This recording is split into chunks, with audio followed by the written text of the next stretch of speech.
Yeah, I mean, I became like an incredible insomniac. I was really stressed because we were going through our entire life savings. Plus, I took out every dollar humanly possible on credit, like maxed out every credit. And even so, it took a year to get the restaurant up and running. And when we opened, we only had 2 weeks of operating expenses in the account. God. Hey there, I'm Goli Kalkaran, and this is Lessons from a Quitter, where we believe that it's never too late to start over. No matter how much time or money you've spent getting to where you are, if ultimately you are not happy, then it's time to get out. If you're feeling stuck and you feel like there's gotta be more, there's gotta be a way to feel fulfilled and excited about what you do, then this is the podcast for you. Each week, I will sit down with an inspiring guest who quit their professional career in order to forge their own path and create a life that they love.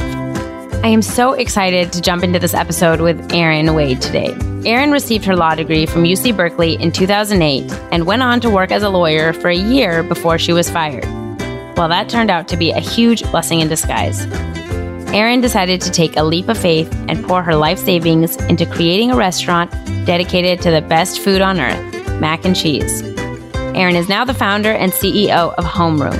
Homeroom has been featured in every major national media outlet, including the Wall Street Journal, New York Times, USA Today, Food Network, Travel Channel, and on and on. Homeroom now has over 100 employees and has received numerous awards for its people-first business practices. In addition to all that, Erin authored the best-selling Mac and Cheese Cookbook and writes business articles for Conscious Company magazine and the Washington Post. We'll talk to Erin today about how she opened up this business without having any experience running restaurants, how even after having this quote-unquote dream job, Erin found herself unhappy and what she did about it, and how she's paving the way to help stop harassment and create more female leadership in the restaurant industry. Hi, Erin. Thank you so much for being on the show today. Oh my God. Thank you so much for having me. I'm so excited to hear about what you're doing and more about Homeroom. But before we kind of get to all the exciting stuff that you get to do on a daily basis, I sort of want to start from the beginning and get an understanding of what led you to become a lawyer. My parents' money. No, that's actually sort of accurate. That's the quick version. Yeah. The longer version is, I think I was a little bit lost. I had known that I had these sort of dueling passions for food. I had worked in restaurants, but it was very low paying. And I also loved sort of, trying to change the world. Like I had majored in public policy as an undergrad, and I couldn't figure out any career that like combined these two things. And so I had sort of like swung back and forth. And the truth is, if you have like an undergrad policy degree, it's not like a ton you can do with it. So I actually had tried to convince my parents to put money behind me to open a cupcake bakery in Los Angeles. And this was before like Sprinkles and all these cupcake bakeries existed. And they were like, no, we have saved our whole lives to send you to professional school, and you can make your own money and open up your own food business later. Right. So that happens to be what I did, but it was not intentional. It wasn't like I was like, oh, I'm going to become a lawyer so I can open a bakery. I think I was too afraid. I knew I had this entrepreneurial passion. I knew I had this passion for food. I knew I had this passion for doing good, but I was too afraid to do it. And being a lawyer seemed very safe. It's like what my family wanted me to do. It's what my husband's family wanted me to do. Like it was just, and it's a thing that people respect, So yeah, I think it was just wanting to be on a path where someone could tell me, here's the things you have to do to be successful, and doing those things and not taking risks and not being afraid. But it turns out that's also really boring and unfulfilling when you're on it. No, absolutely. I mean, I think that's such it's so many people's story. I think a lot of people relate to the fact that you sort of just go where your parents tell you, or where you kind of see as like the quote unquote success, not realizing what like actually working as a lawyer is going to be like.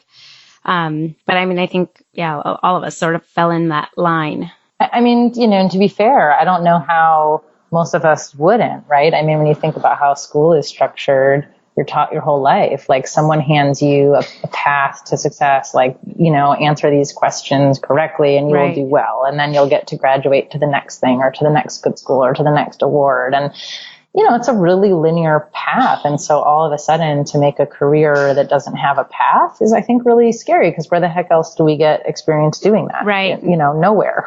No, yeah, absolutely. And it's not very, it's not rewarded. I was recently talking to someone about how kids always in school get in trouble for like when they find out that they're selling something, they're selling candy or something at school. And so you sort of get like penalized if you have that entrepreneurial spirit. It's sort of like toe the line and do what you take the test and get good grades, and those people get praised. And so you end up kind of just falling in line. Absolutely.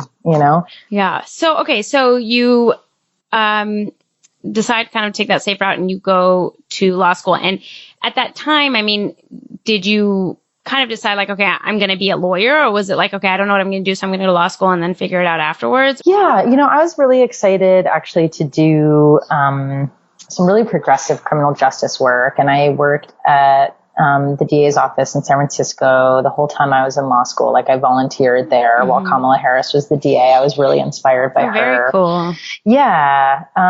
So I had felt this passion for that. But honestly, other than that, I didn't like any piece of of law school. And it was funny because I was such a great student undergrad. I never missed classes. I really valued my education because I had gone to sort of crummy public schools growing up, and I went to Princeton undergrad, and I was just so excited to be around like smart people and in good classes. I like never missed a moment and made the most of it. And then when I got to law school, I was like this flunky. Like that should have been a sign to me that was like not the right path. But I found the whole worldview really like not in keeping with, I think, values I wanted to have. And the way the classes were structured, I found tremendously boring. Right. I found the people like not really my kind of people. It was just really like an alienating time. And so, I think I spent more time in yoga class in law school than in real class. And like, thank God Berkeley's law school was pass fail at the time, because I would have had all C's for sure. I knew how to do the minimum possible to pass. Well, I'm going to just stop you for a second and let everybody know that I actually went to law school with you. So I'm going to go, I don't know if I was one of those people that you didn't really like, but no, I'm joking. Was a handful that was awesome. No, I'm totally messing with you. No, but I get what you're saying. So did you ever in law school consider quitting, or was it kind of like, well, I'm doing this now, so I might as well get through it? I should have considered quitting. I think I was just too afraid to even think about something like that. Like I didn't want to look too deeply within myself to say, hey, if you're someone who likes learning, and if you're not enjoying this to such a degree that you're not even showing up to it and you're figuring out how to do the minimum possible to not fail, like maybe this is a sign that this is not for you. Yeah. That would have been the mature thing. But I was not there. It's not just you, now looking back, it's so funny, especially in law, the amount of conversations I've had, whether it was in law school or in the profession when I was at the firm, so many people would talk about how they were having panic attacks, or their like body would break out in hives, or like literally physical reactions to the amount of stress or, whatever the job was. And it's so funny how we just push it aside and we're like, oh, you just got to like get more rest, or it is what it is. And now when I look back, I think how crazy that sounds when it's like people are having like physical reactions, or they're becoming depressed and they're on antidepressants in law school, or, or anxiety or whatnot. And, not that there aren't other reasons for that, but I know a lot of people that have, like I said, become like physically ill, and you're just kind of taught to ignore it and push it down or deal with it and work through it. And when you look back, you're like, oh, that could have been a sign. Like I should have probably listened to my body. It was like revolting against what I'm doing here. It's funny that you mentioned that, because the first time I've only had two panic attacks in my life, but the first one that I had was studying for the bar. I totally know what you're talking about. Yeah. And I didn't think to myself, should I be doing this with my life? I was just like, okay, how am I going to like get my shit back together to pick this up again tomorrow? No, I totally relate to that. So, okay. So you get through law school, and what do you do after law school? Well, honestly, I had this, like I said, this very narrow field of interest. And the year that I graduated is the year when the 2008 economic crisis happened. So ironically, I was not able to get government work. I got a job at a corporate firm, and I kept thinking this is going to be sort of like a holding pattern until I can get into the San Francisco DA's office. And, when the economy collapsed, it was pretty clear this was not going to be a holding pattern. Like, no government offices anywhere in the country were hiring all of a sudden. And honestly, that was I feel like there were two great gifts I was given, because I think honestly, had there been openings, I probably would have gone to the DA's office. And honestly, I think at some point I would have burned out and not been happy. I just think it would have taken longer to get there. And I can definitely explain more about, why. But I think having the only thing that I was interested in doing not be available. And then I was fired from my job because honestly, I wish I could blame it on the firm and be like, oh gosh, they just didn't appreciate me. I hated what I was doing, and I really wasn't trying very hard. I was basically taking my same law school, do the minimum possible to skate by attitude and applying it to a job that was paying me a lot of money to not behave like that, Mm-hmm. And they noticed, and they're like, we can pay someone else a lot of money to do this that's going to actually show up on the weekend when we ask them to. Right. Wait, so how long were you at the firm before you got fired? A year and a half. So I practiced law for half as long as I was in law school for.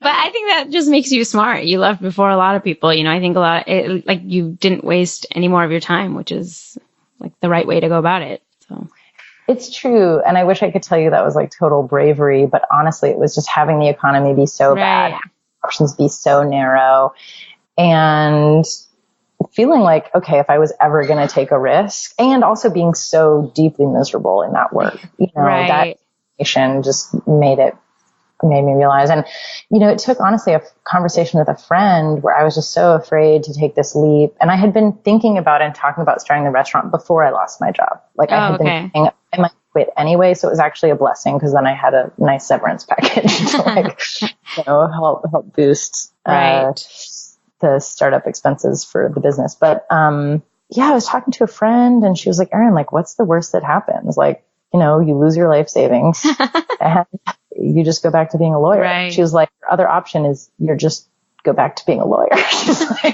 she's like the worst case in what, one at least has an upside, the other one, there's no upside. And I was like, God, she's right. What am I afraid of? The worst happens is that I will lose a lot of money, but professionally, I will show up to the same job I'm so terrified of having to show up to right now. Yeah. So it just became clear that it was something I should do. No, absolutely. And I think we blow up the fear so much. And when you actually work through it and you realize what you said, what am I afraid of? Because we make it seem as if oh my God, if I fail at this, I'm going to become homeless on the street. And that's most likely not going to happen. We create these things in our head that it's the end of the world. I had the same thing. When I was quitting, my husband kept being like, okay, so, this doesn't work out. What? I don't understand. In a couple of years, you go back and be a lawyer. And I'd be like, no, I can't do that. But I don't know why I couldn't, I couldn't even articulate why that wasn't a possibility, but I just created it in my head that that's not a possibility. Well, I think that there is,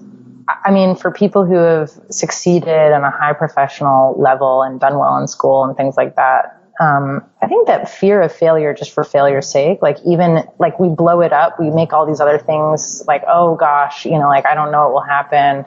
I think we blow it out of proportion because the truth is we are so deeply afraid to look inside ourselves and face whatever it is that makes us so afraid to fail. Right. No, absolutely. I think we feel like it would say something deep about us that we don't feel comfortable with. Absolutely. And all the other stuff is BS. And I think the type of people who are, perfectionists like that and high achievers, it's just, tend to be incredibly self-critical. And I think it's just really scary to not do well. Right. No, absolutely. Okay. So you start thinking about now, going back really quickly, you said you'd worked, in kitchens, but did you have any experience in any kind of management of a kitchen? No, absolutely not. So I'd worked as a line cook for other people, which, when people would ask what I do, I often say a chef because no one knows what the heck a line cook is, but a chef is is the head of the kitchen. I was definitely not a chef. Right. Like I had a chef who would tell me what to do. Right. And, so yeah, I had no idea. I'd never managed a single person in my life. So how did you even know where to start? Like like setting up a restaurant, going down this path, like how did you figure out what to do? I really grossly underestimated how hard that would be. I think I've always been, I guess the thing I had going for me is that I've always been a good natural leader, whether it was like sports teams growing up or like any sort of group activity, that's just a role I would gravitate towards.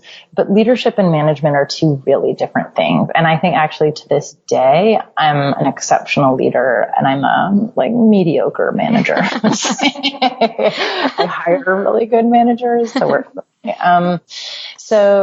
But when your company is first starting out and small enough, you really need to be excellent at both. Right. And so, I had this really utopian idea. Like I knew I had not really enjoyed anywhere I had ever worked. And this, starting Homeroom was sort of my moonshot to hopefully like going to work. And honestly, truthfully, I was not super sure that was going to work. Mm-hmm. Like I thought it was quite possible that there's just a type of person that gets, that says things like, I get really excited to wake up and go to work in the morning. And I thought it was possible. I'm just not one of those people. Right. Like, I'm just not built like that. Yeah.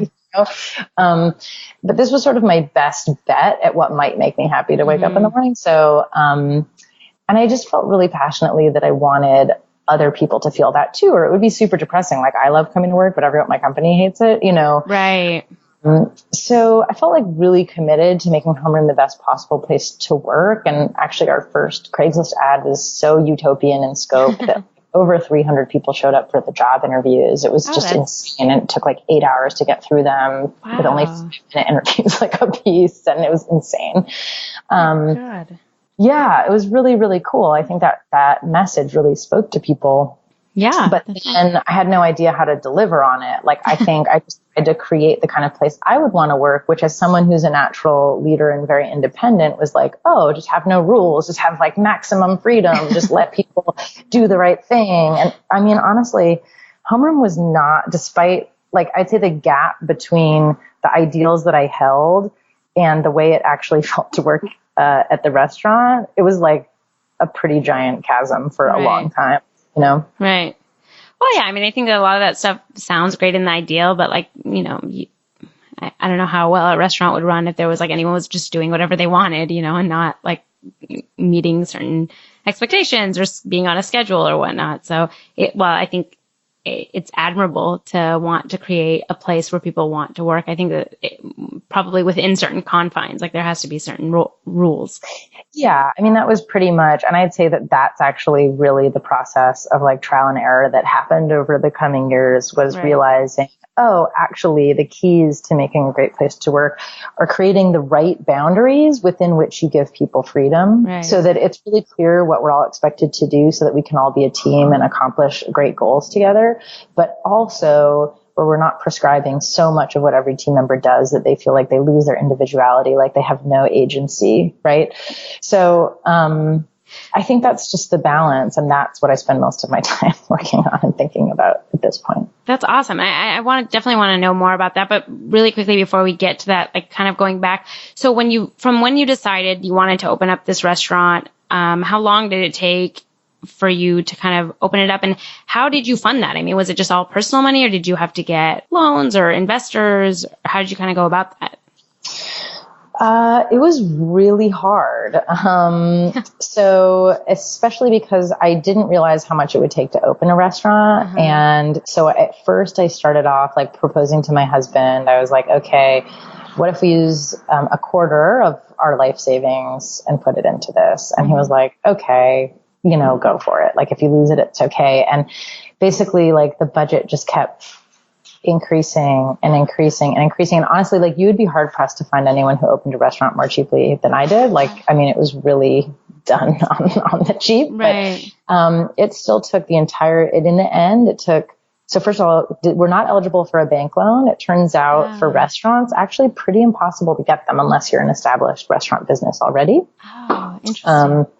Yeah, they're so high risk, have such a high rate of failure. Right. Like even though I was a lawyer and had perfect credit and all these things, no way. I tried every bank under the sun, could not get them. So couldn't get a loan. And I actually started the company with a friend. I've since bought her out of the business, but, I mean, both of us, I literally picked her like we had just met at a cafe like months beforehand because I was so desperate for money. And she was the only person I knew who also wanted to open a restaurant who had savings to do so. I mean, it was like, wow. You know? Yeah. People always like, how do you pick a partner? And I was like, not like that. You know? Yeah. I mean, that's also a notorious problem within, companies, you know, is people that kind of start things together. And then if that breaks down or, you know, if people have different personalities, that can create a lot of problems. So it was definitely a gamble. I mean, going with someone you don't know, I guess. Totally. I mean, there are some benefits to that, you know, which is that you don't have like a pre-existing friendship to destroy, right? You know, but I do think I think what you can't appreciate in that moment is that you're really getting married to someone and, you know, I mean, it's in fact, you often have more assets with them than you do your actual spouse. So, you know, as it ballooned, I mean, was there a time where you were just like, what the hell am I doing? And I'm assuming you're obviously not getting paid while you're setting all this up and you're just burning through your own savings. Yeah, you got it. And I'm married to an educator. So it was not like, you know, we had this like giant bankroll coming in. Yeah, no, it was pretty terrifying. Like I used to sleep, definitely before that. I'd say it was like the only downside of my current life is I actually do love my job a lot, but I love it so much that I think about it and then, you know, just sleep over it. But, yeah, I mean, I became like an incredible insomniac. I was really stressed because we were going through our entire life savings. Plus I took out every dollar humanly possible on credit, like maxed out every credit card. And even so, it took a year to get the restaurant up and running. And when we opened, we only had 2 weeks of operating expenses in the account. So had it not been an immediate success, it would have been an immediate failure. It would have been like, oh my God, I just spent a whole year of my life and all my life savings. And, you know, and honestly, most concepts like take more than 2 weeks to finish. I mean, that's definitely really dangerous. I mean, even though I know how this story turns out, I literally have anxiety for you right now. Wow. Okay. So when did you guys end up opening? February 2011. And I'm assuming that it was an immediate success because it wasn't a failure. Yeah, because we're still open. Yeah. Yeah, thank God. Lines out the door, crazy busy, and thankfully has been that amount of busy ever since. That's incredible. And I don't even know if we've mentioned it, but Homeroom, the restaurant, is a restaurant dedicated entirely to mac and cheese, which literally is the dream. I mean, you're living everybody's dream. Yeah, no, we are like the mac and cheese restaurant. I mean, we have literally published the authoritative book on it. We've been in like USA Today, Wall Street Journal, New York Times, Cooking Channel, That's incredible. Food Network, like if they're writing or talking about mac and cheese, you are mentioning Homeroom. So definitely super proud of that. That's amazing. And so how has it grown since you guys have opened it? Are you guys still the one restaurant or are you multiple locations? We're sort of like two locations wrapped into one. We have a full service sit down restaurant, and then a block away, actually, because it was so packed and busy, we opened a standalone takeout location. And that's also where our headquarters are. Yeah. So there are two spots, one block away that do dramatically different things, and are both quite packed all the time. And then our plan is to keep growing That's from awesome. Here. Yeah. That is so amazing. And how many employees do you guys have right now? About 100. That's insane. I mean, it must feel like be such a proud feeling, the fact that you are helping support 100 people. I mean, you created 100 jobs. That's incredible.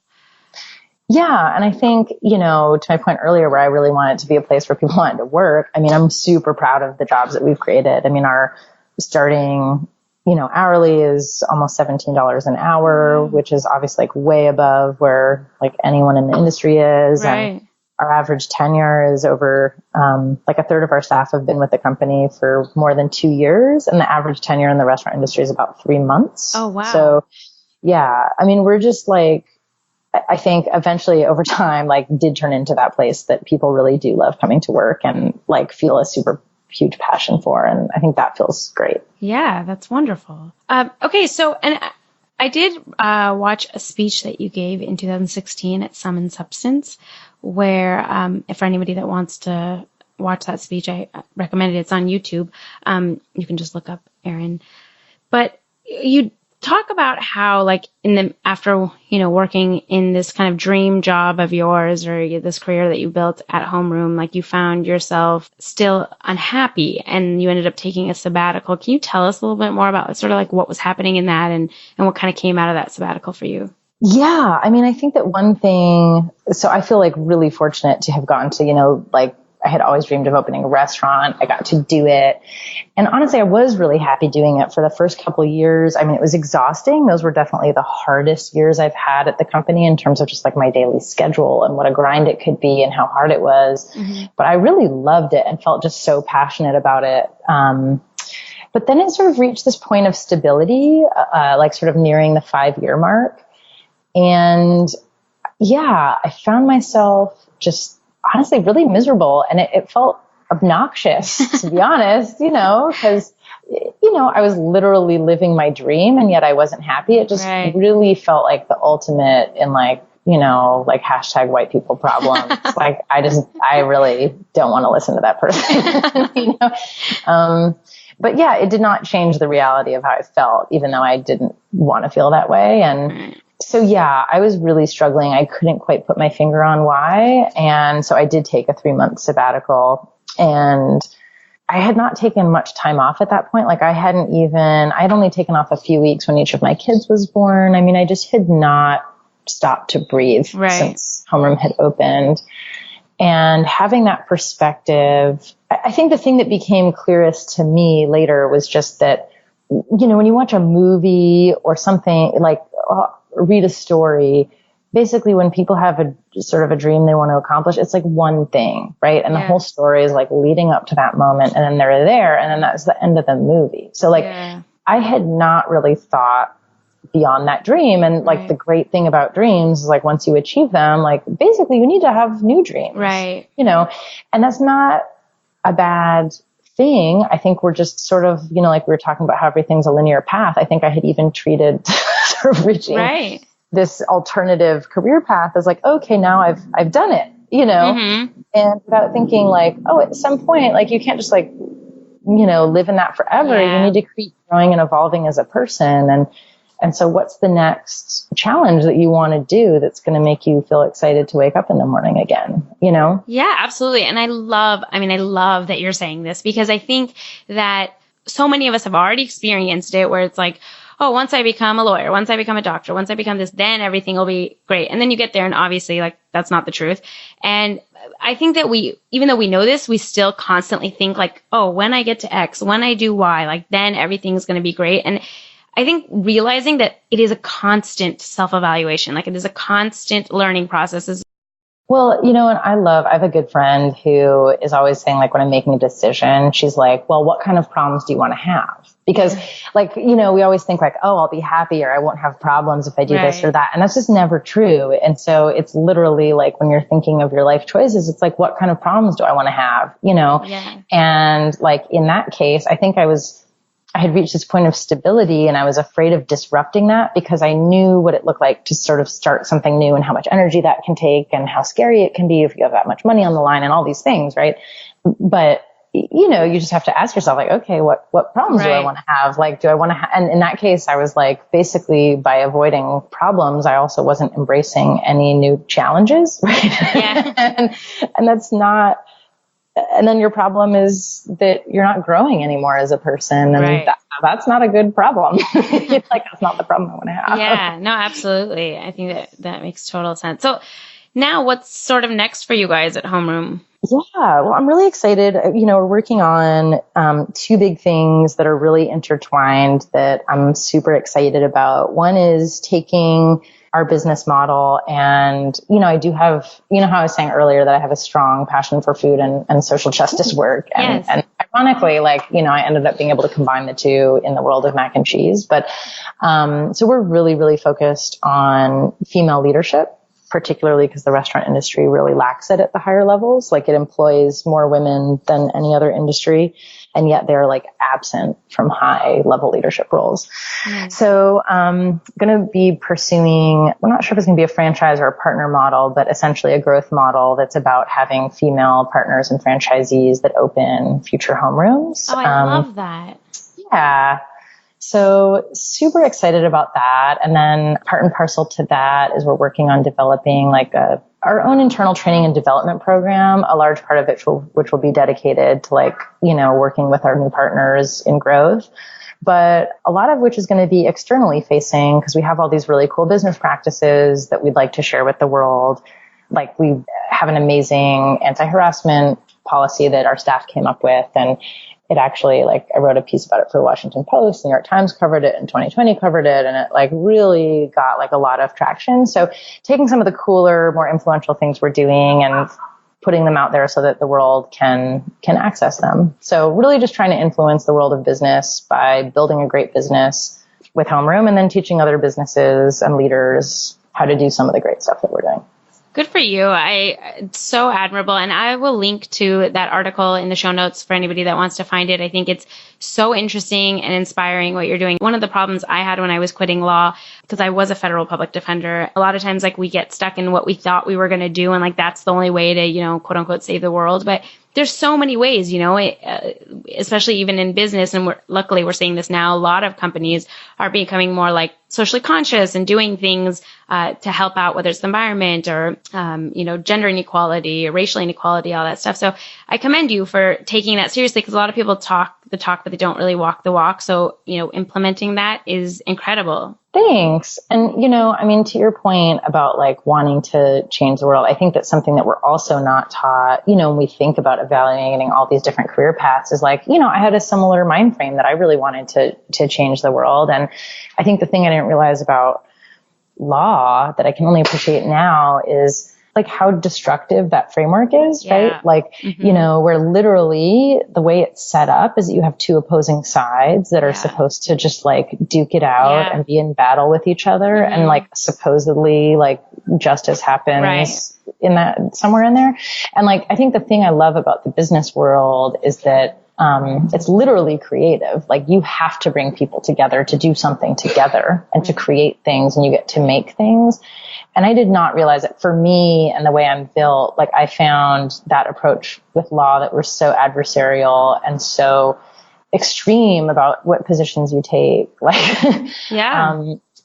It was a really depressing way to approach the world. And I really like a creative way. I agree wholeheartedly. I feel the same way. So what advice would you give somebody that sort of feels like you did when you were at the firm? If you have any resources or books or anything that I think a lot of people, it's easy to look at someone like you and look at the success and be like, oh yeah, well, she, had experience in the restaurant industry. But the reality is you didn't have experience running a restaurant. You took this huge risk. And I think a lot of people don't realize that it's just normal people doing this every day. And so, anything that you either a motto or some advice or a book or something that you can recommend to people that sort of feel stuck in their career. Yeah, I guess I have three things that I'd recommend. In terms of a book, there's a book called How Will You Measure Your Life? And I think his last name is Christensen. Anyway, I'll link to it again in the show notes for anybody that wants. Yeah, I think that he asks some really interesting questions, and I think that it's just a helpful book to get your mind going. But I would say two things. I think one, if there's something that you think that you might be interested in, something that's sorely lacking from really any of our systems of education is practical experience. And and I did this in restaurants. How I got started cooking is I just volunteered when I was in college. And then I was like, oh, I love this, and it was just a way to get my feet wet. And so, I think a lot of people, and they're like, oh, I think I want to cook professionally. They put down all this money and then they go to school for it. And then they get out and they're like, oh shit, I don't like this, Right. But almost all jobs, you can get exposure to them if you're willing to do them for free. Right. So like, you don't have to go quit your job. You could literally go just approach someone somewhere in an industry that you think you might be interested in moving into and just be like, can I come and work for free for you one day a week? And you know what? Or like one evening or one weekend or whatever. And like most people will say yes, yeah. if you're offering free help. And so I think that's one thing that we just aren't encouraged to do that I would encourage people to do, because you generally don't know if you like it until you've tried it. So before you like commit, just, give it a go. Mm-hmm. But the other thing I would say is I think like this is how I now figure out how my career is going to continue to develop. And it's proven to be true, not just for me, but for anyone who I really admire and consider successful in their field, is that I always say yes to ideas that I just feel really passionate about and excited by, even if it is not clear how I will make money from them in the beginning. And so I'll give you like a tangible example. I mean, the restaurant is certainly one example. If I gave you what our business plan looked like, I mean, I did not think it was going to make money, to be honest. Mm-hmm. Like I was willing to do it despite that. Right. But I think the reason it's so successful is because I had such a deep passion that I was willing to do it, even if basically people weren't really paying me to do it, Mm-hmm. And when you bring that kind of passion to the table, it shows. And, I had the same thing happen when, we were approached to write a cookbook a few years ago. And honestly, the economics of cookbooks, if you've ever looked into it's absolutely terrible. It was shocking. I was like, this is not worth my time. But I had always dreamt of writing a cookbook. Right. It was a big dream of mine, just said yes. And you know what? It's a best-selling cookbook. It has earned out tremendously. It is one of the success stories where it did make financial sense to do it. I mean, it's like in that 1%, Yeah. And I think it's because, again, it was just a project where I was like, if I'm basically not being paid to do this, but I'm going to do it anyway. And so I think that when you feel like a passion and excitement for something, people are always like, follow your passion. And I guess like my follow up to that is like, ask yourself what you do if no one was paying you to do it. And if you do it and you stick with it, at some point, someone will pay you to do it, is what I've generally found. No, I think that's great advice. And it's funny, it's a theme, like a bunch of people on this show and in future episodes, you'll see it's funny how all these people that have made these transitions did exactly that, where they just like found something they wanted to do and they asked somebody if they could do it for free for them, or if they could, work for maybe a little bit of money, but not what they were making. Like they took a huge pay cut in order to learn something and just put it out there and follow that passion. Yeah, because passion is infectious. And eventually people are like, I want to be near that. I want to, right? Yeah. So.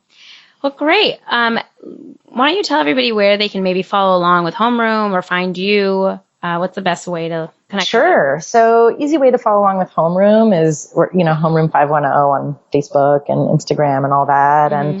And if you want to reach out to me directly, you can just go to the website and click on the contact us button, and first it'll send it to our marketing person, but then they'll send it to me. Wonderful. So. Thank you so much, Erin. I really appreciate you being on. Cool. Thank you. I really appreciate it as well. Thank you so much for listening. I can't tell you how much it means to me. If you liked the podcast, please rate and review us on iTunes. It'll help other people find the show. If you want to connect or reach out, follow along on Instagram and Facebook at Lessons from a Quitter, and on Twitter at Quitter Podcast. I would love to hear from you guys, and I'll see you on the next episode.